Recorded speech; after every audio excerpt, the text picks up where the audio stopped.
The Building Brands podcast is dedicated to exploring the journeys of industry leaders who have successfully built a brand.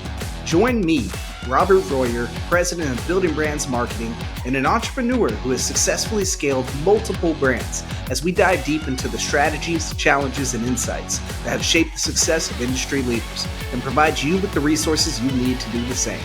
Building Brands Marketing is a full-service marketing agency specializing in crafting customized marketing strategies for service-based businesses with a creative powerhouse to drive real results. Welcome to the Building Brands Podcast.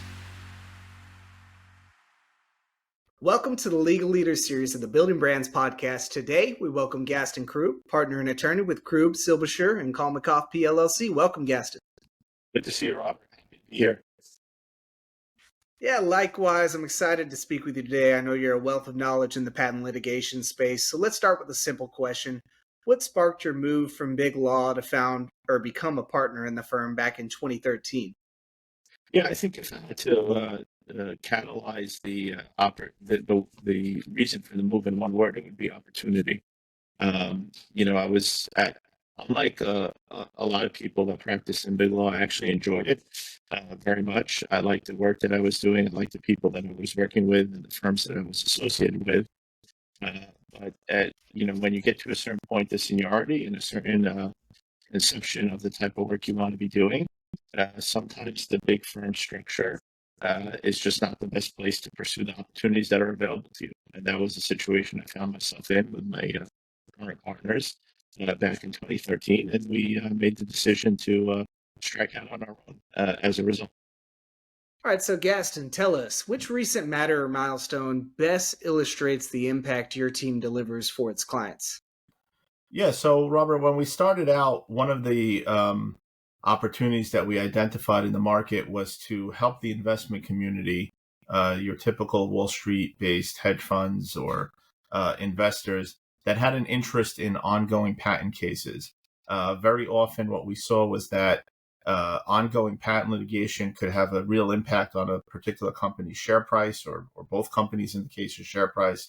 And we felt like there was a hole in the market for providing expert advice to people in the investment community as to how patent litigation really works and how cases kind of unfold over time. And we've continued to do that work over the years since we started the firm in 2013.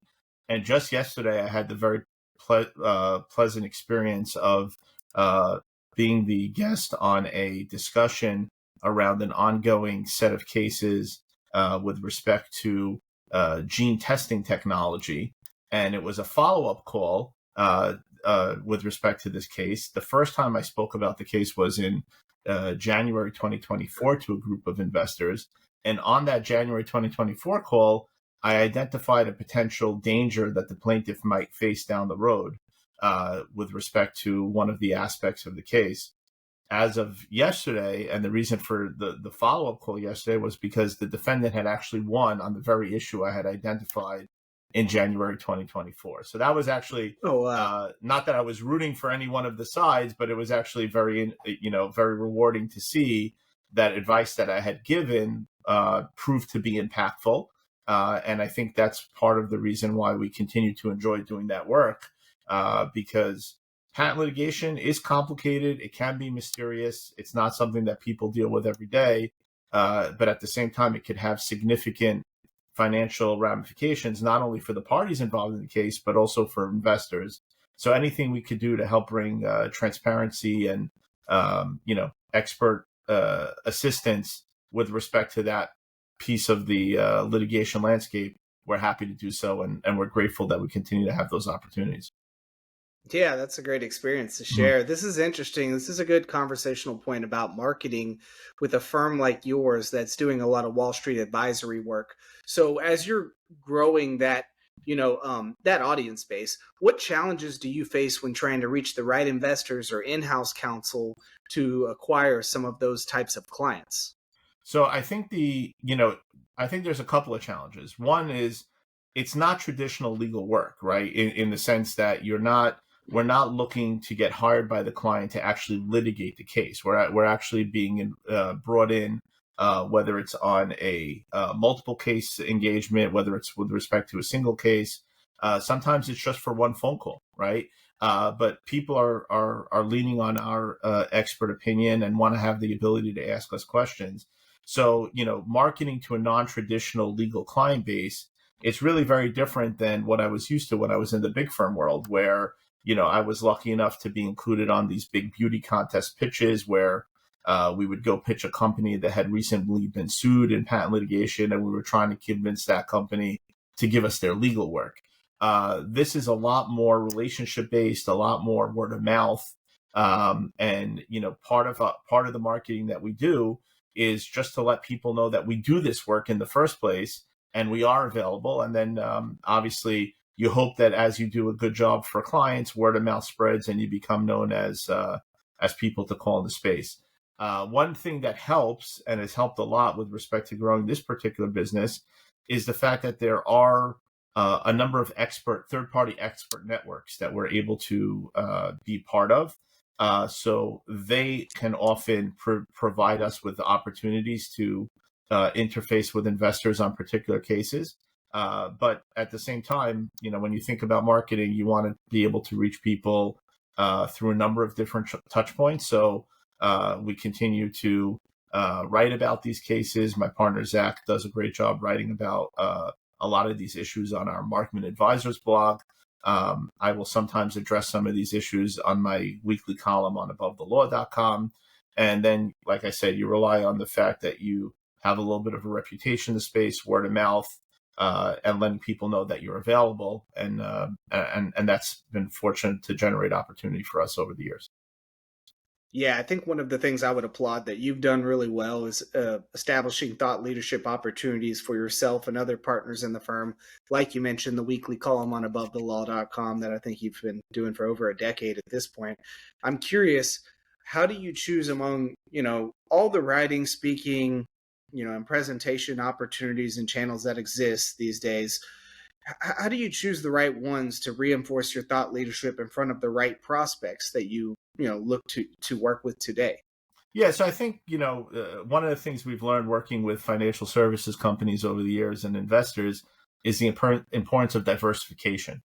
So when we think about both our personal marketing and marketing of the firm, I think it's important to try to put stuff out there, but also have content be able to reach people where they are, and hopefully be presented in a way that gives reason for people to talk to us, because that's ultimately what we're trying to do. Any time where we put ourselves out there, anytime I write a column, talking about some IP case or talking about some interesting issue around legal practice today, I'm trying to establish to people, hey, I have something to say on this topic. If you want to know more, if you want to engage, here's where to find me, and let's talk. And I think you have to bring the same approach to things like speaking at conferences or trying to engage with clients directly. You want to add value every time you're interacting with the audience, and the audience may be a general audience, such as when myself or one of my partners gets quoted about a patent case in like the Wall Street Journal or Reuters or some mass market media, but also extends to, for example, my writing on Above the Law, where I'm writing for a generalist legal audience. Obviously, it's an intellectual property column, so I assume that most of the readers, that's what their key interest is. But you never know who's going to be perusing the site, so you want to make the content relevant to as broad an audience as possible. Where I think there's a little bit of a differentiation is if there are certain things that you want to establish, true thought leadership in, very specific expertise, and you want people to say, oh, if we have this type of issue, these are the people to call. I think you do have to, start thinking about speaking and other targeted opportunities to speak to a very specific audience of folks that you want. And we learned that lesson very early on, Robert, actually, because one of the biggest things that helped us get kicked off is we had the opportunity within 6 months or a year of when we launched our firm together with a professor at a local law school who's a good friend and a very respected person in the space, Dan Ravisher, we put on a conference talking at a local law school, talking about the importance of understanding patent litigation for investors. And it was a broad audience of people. I remember it was actually much better attended than I expected it to be. But at that point in time, we didn't really have the track record that we have today, of course, but we were out there telling people, hey, this is the work that we're capable of doing. And in fact, from that conference, one of our cornerstone early clients, that's where they saw us. That's where they found us. And we ended up working with them on a very significant level for years because they understood that, they understood the value proposition of what we were offering. So diversification, of course, is key. Trying to add value with every interaction with the audience, and then, trying to understand the specific audience you're trying to reach with every given interaction. I think those are, kind of good rules of thumb that we've tried to follow over the years. Yeah, definitely. I like the idea that there's like a lot of personalization and thought and intent that goes into who you're speaking to and being sure that the right message is going to the right person as opposed to saying the same thing to everybody. Well, just taking a different direction, looking forward to the future for a minute, Gaston. If you could change one thing tomorrow to speed up the growth of the firm, what would it be and why? That's an excellent question. I think the biggest challenge we have, and I don't think this is unique to the type of work we do. I think it's one of the biggest challenges that the legal community faces is there's a lot of entrenchment in terms of how we process, how we do certain work, and how we interact with clients and how clients interact with us. I'm actually very enthusiastic, and admittedly, I'm not the expert on this yet, but it's really becoming very clear to me that the increased uptake of AI tools is going to transform legal practice. I'll give you a quick example. Just last night, I was talking to a client, and they had a completely non-IP legal issue. Very, very low stakes, something that they could handle themselves. And I had given them advice on a couple of calls during the week, and it was obviously not something that I was going to be charging for or anything where they wanted me to be their lawyer. It was something they could handle themselves. And I was sitting last night waiting for a meeting to start, and I said, you know what? Let me put this scenario into ChatGPT and double check that I gave them the right advice. And I did it. And in 2 seconds, not only did I have pretty much everything I had told them, plus one or two, nuance points that would have made my advice even better, but it even offered to create an outline that I could give to my client so that when they had to appear at whatever appearance they needed to make to deal with this matter, they would have an outline of bullet points that they could use. And this blew my mind, to be quite honest, because I was capable of doing that, right? The client didn't want to pay me to do it. I didn't want to have to do it. But even on something as simple as this, imagine the additional value I could have as a counselor, as a lawyer, if I went to the client now today and said, hey, by the way, here's this outline I was thinking about, right? I was thinking about what we were talking about. And here's this outline, just so that you have something. Obviously, I would tell them I got it from ChatGPT, but the fact that this is now capable and the technology's there, and it literally happens in seconds. And when you combine that type of technological output with the judgment and discernment of someone that's practiced in the legal industry for decades, I think you have a very transformative tool.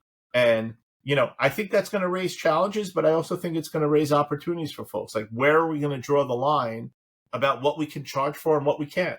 Where are we going to decide, to take that extra step, or just tell the client, hey, you could do this on your own. So I think if there was one thing that could change, And one thing that can enhance our ability to practice, both now, 6 months from now, and even a few years from now, I think as an industry and on an individual level, really starting to understand how these AI tools can help us deliver better client, better client advice and engagement.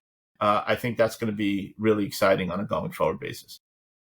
Yeah, and I'm talking to some, law firm owners where they're also utilizing them in large part just to enhance the whole client experience, the white glove kind of process. Right. But no, that's solid advice. I like that. And Gaston, this has been a pleasure. I know you do a lot of work in this space, so it's an absolute privilege to have you on the show. Where can our listeners and viewers find out more about your firm online? Sure. So you could look us up, www.kskiplaw.com. Also www.markmanadvisors, MARKMAN advisors.com. I'm reachable by email, gkroub@kskiplaw.com. You could also find me on Twitter. You could read my column on Above the Law. So really, it was a pleasure speaking to Robert. I really appreciate the opportunity. And if anybody wants to follow up with me, please reach out, and hopefully we'll be able to have some good follow-up. So I really appreciate the opportunity again. And thanks for making this process so seamless and interesting. Absolutely. Thanks, Gaston. Appreciate it.